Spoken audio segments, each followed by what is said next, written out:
Good morning. It's Tuesday, March 4th, and the world has reached a pivotal point in this issue that is taking place in London. There's a summit going on as Europe is seeking to take control of the Ukraine negotiations. Europe's position is against this position of the United States. Europe does not agree with our position on allowing Russia and Putin to be the main player in this ending of the Ukraine war. We know that Donald Trump loves dictators, and that is why he is leaning toward allowing Putin to take control of Ukraine.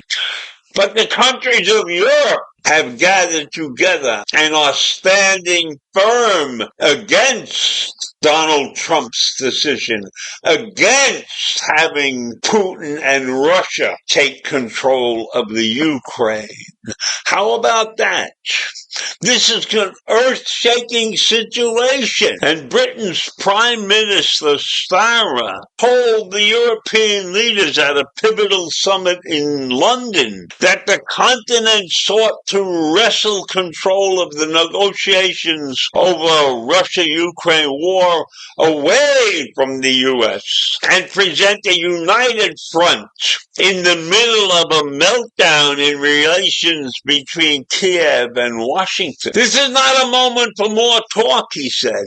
It's a time to act. And that is what Starmer said after a monumental day of diplomacy in London, in which the leaders of most of the countries on the European continent are attempting to forge a ceasefire in the Ukraine. And the urgency of the summit in London at Lancaster Castle House was heightened after President Donald Trump chastised Zelensky in the Oval Office. That was appalling to the West, and it delighted Moscow in the process.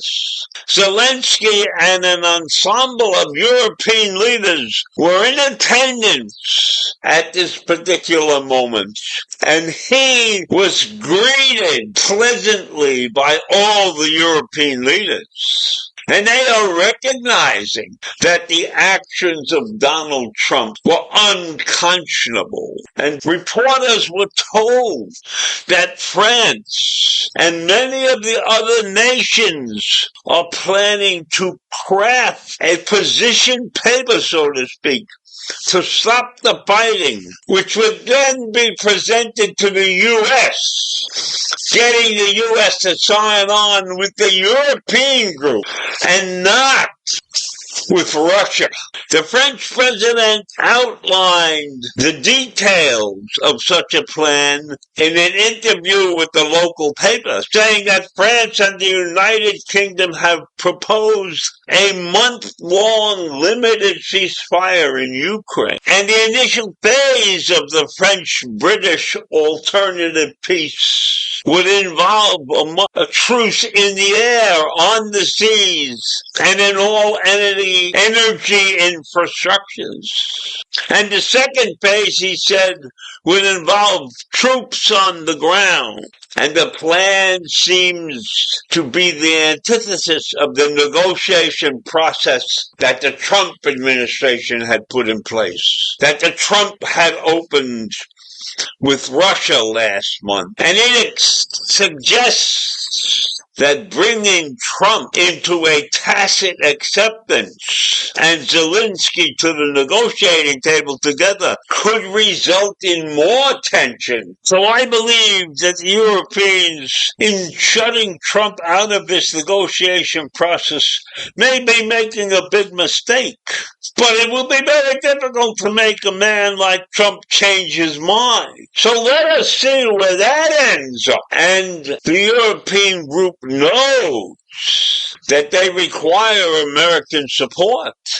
But they're not relying on Trump to get it, because the U.S. has been considered an unreliable ally. And that's because of Trump's extraordinary argument with Zelensky, which deeply spooked Europe. So now we have Europe and its many nations vying with the United States to create peace in the Ukraine region. And this is a step in the wrong direction for the United States to stand up against what the Europeans want to do. Why? Why does Trump have this massive love of Putin and all other dictators? Because he wants to be a strong man, as I've said many, many times. And these actions which involved the Ukraine are symbolic of Trump's off-base thinking. So I leave you with that this morning. Europe attempting to take control of the Ukraine situation. Have a great day. Bye.